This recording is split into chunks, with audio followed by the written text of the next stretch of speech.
ભાદરવી પૂનમના મહામેળાનો પ્રારંભ થઈ ગયો છે ત્યારે લાખો પદયાત્રીઓ પદયાત્રા કરી અંબાજી તરફ જઈ રહ્યા છે ત્યારે અનેક સેવા કેમ્પો આ પદયાત્રીઓની સેવા માટે તત્પર છે।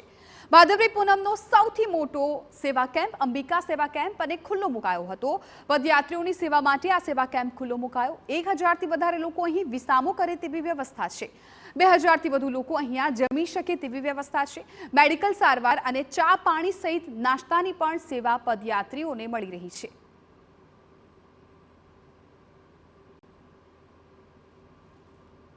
અંબાજી માતાના દર્શનાર્થે આમ તો સતત ભાવિક ભક્તો આવતા હોય છે, પરંતુ ભાદરવી પૂર્ણિમા એ દિવસે ખૂબ મોટી સંખ્યામાં લગભગ 40-45 લાખ લોકો કરતાં વધારે દર્શનાર્થીઓ શ્રદ્ધાળુઓ માતાજીના ભક્તો માતાજીના દર્શનાર્થે પધારે છે।